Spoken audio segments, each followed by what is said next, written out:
नमस्कार एंड राम राम सभी को। आज की वीडियो में हम बात करेंगे सीपीसी 8 के बारे में। जैसे कि आप सभी को पता है, सेंट्रल गवर्नमेंट ने और हमारे प्रधानमंत्री श्री नरेंद्र मोदी जी ने जो सीपीसी 8 को मंजूरी दे दी है। तो इसका मतलब है कि अभी एक कमीशन का गठन होगा और वो कमीशन डिसाइड करेगा कि हम जो नया 8th पे कमीशन है उसमें सैलरी कितनी बढ़ाई जाए। जैसे कि आप सभी को पता है कि केंद्रीय विद्यालय संगठन के अंदर 3 तरह के टीचर होते हैं। एक तो पीआरटी, एक टीजीटी और एक पीजीटी। जो पीआरटी होता है वो प्राइमरी सेक्शन को पढ़ाता है, पहली कक्षा से लेके 5वीं तक। जो टीजीटी होता है वो छठी से लेके 10वीं तक। और जो पीजीटीज होते हैं वो 11वीं 12वीं के लिए होते हैं। तो जो पीआरटी का सैलरी स्ट्रक्चर होता है वो अकॉर्डिंग टू सीपीसी 7, वो जो बेसिक पे होता है उनका 35,000 होता है। और जो टीजीटीज होते हैं उनका जो बेसिक पे होता है वो 44,900 रुपये होता है। और जो पीजीटीज होते हैं उनका 47,000 रुपये होता है। तो जैसे ही सीपीसी 8 आएगा इसके बाद जो सैलरी है वो काफ़ी अच्छे अमाउंट के साथ जो देगा, आपको इंक्रीमेंट उसको देखने को मिलेगा। तो सबसे पहले तो आप सभी को, जो भी सेंट्रल गवर्नमेंट एम्प्लॉई हैं इंक्लूडिंग मी, सभी को बहुत बहुत शुभकामनाएं कि ये सीपीसी 8 है, सेंट्रल गवर्नमेंट ने इसको अप्रूवल दे दिया है और 1 जनवरी 2026 से इसको लागू कर दिया जाएगा। और उसके बाद से सभी की सैलरी में आपको इजाफा देखने को मिलेगा। तो इसके क्या क्या फायदे होंगे इसके बारे में बात कर लेते हैं।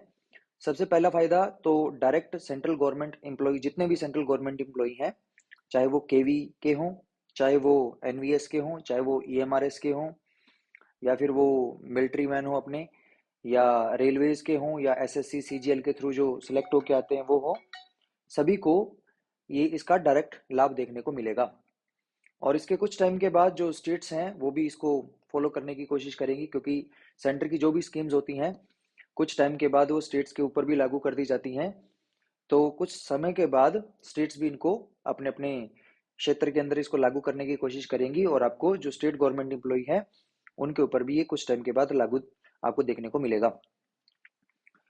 और इसके बाद जो तीसरा चरण होगा इसका, तो जितने भी प्राइवेट टीचर्स हैं या प्राइवेट एम्प्लॉयज हैं उनके ऊपर भी, उनकी सैलरी के ऊपर भी इसका असर देखने को मिलेगा। क्योंकि जैसे जैसे गवर्नमेंट की सैलरी का स्ट्रक्चर बढ़ता है वैसे वैसे प्राइवेट को भी अपना बढ़ाना पड़ता है। तो जो प्राइवेट टीचर्स हैं जो कि लोकल अपने शहर गांव में अपना काम करते हैं, उनकी सैलरी बहुत कम है, 10-10 15-15 हजार पे वो काम कर रहे हैं, तो उनकी भी सैलरी आपको बढ़ती हुई देखेंगे आप। तो ये इसके कुछ पॉजिटिव पॉइंट्स हैं। और आपको पता ही होगा कि बहुत सारे प्राइवेट जो इंडस्ट्रीज हैं, प्राइवेट सेक्टर्स हैं, वहाँ पे बहुत अच्छा अच्छा आपको पैकेज देते हैं।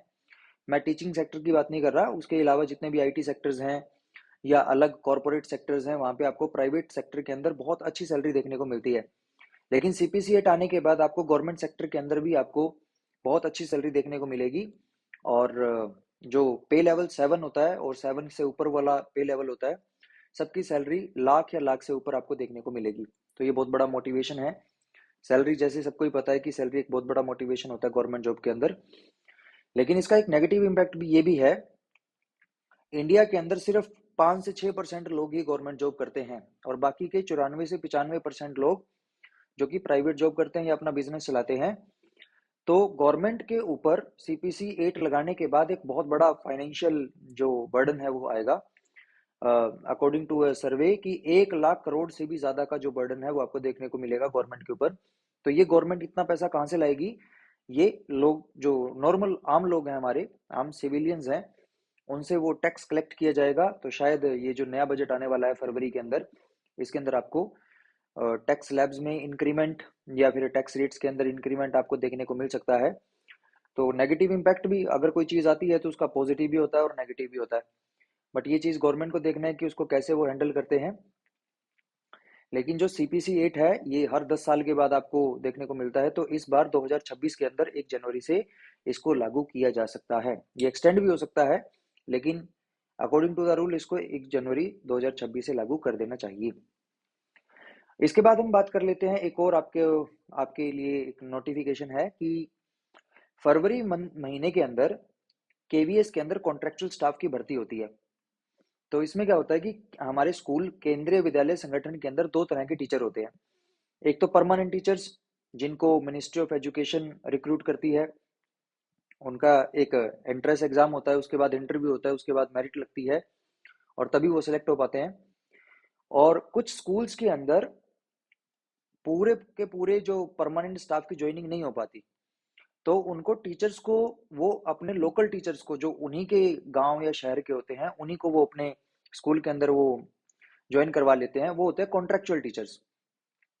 तो उनको 1 साल का कॉन्ट्रैक्ट दिया जाता है और 1 साल तक वो केंद्रीय विद्यालय के अंदर ही पढ़ाते हैं। तो उनका सैलरी स्ट्रक्चर क्या होता है, जो पीआरटीज होते हैं उनको 21,000 रुपये पर मंथ मिलता है, और जो टीजीटीज होते हैं उनको 26,000 रुपये पर मंथ जो सैलरी स्ट्रक्चर है वो देखने को मिलता है। तो इनका जो कॉन्ट्रेक्चुअल स्टाफ का जो सिलेक्शन प्रोसीजर है, ये इंटरव्यू के बेस पे होता है। और जो इंटरव्यू कंडक्ट करता है वो स्कूल ही करता है। स्कूल के प्रिंसिपल और स्कूल का जो परमानेंट स्टाफ होता है वो इस इंटरव्यू को कंडक्ट करवाता है। तो जो भी कैंडिडेट केंद्रीय विद्यालय के अंदर एज ए कॉन्ट्रेक्चुअल टीचर काम करना चाहते हैं 1 साल के लिए एक्सपीरियंस लेने के लिए, तो वो फरवरी महीने के अंदर अपनी वेबसाइट, अपने एरिया की जो भी आपके केंद्रीय विद्यालय आपके एरिया के पास लगते हैं, आप उसकी वेबसाइट को चेक करते रहिए। और लगभग फरवरी महीने के अंदर आपको वो जो उसका नोटिस है वो आपको देखने को मिलेगा।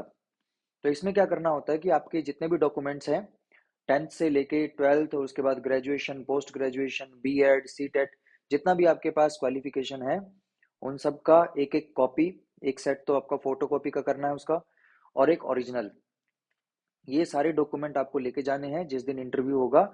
और आपको डॉक्यूमेंट वेरिफिकेशन करवाना है वहां जाके, और उसके बाद आपको इंटरव्यू देना है। और उसके एक दिन के बाद वो लिस्ट जारी कर देते हैं, और लिस्ट केंद्रीय विद्यालय की साइट पे अवेलेबल होती है। तो वहां जाके आप देख सकते हैं कि आपका सिलेक्शन हुआ या नहीं हुआ।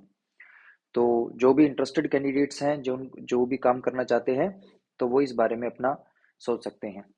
बाकी आपको वीडियो अच्छी लगी हो तो लाइक करें, सब्सक्राइब करें, और नहीं लगी हो तो वो भी देख लेना आप।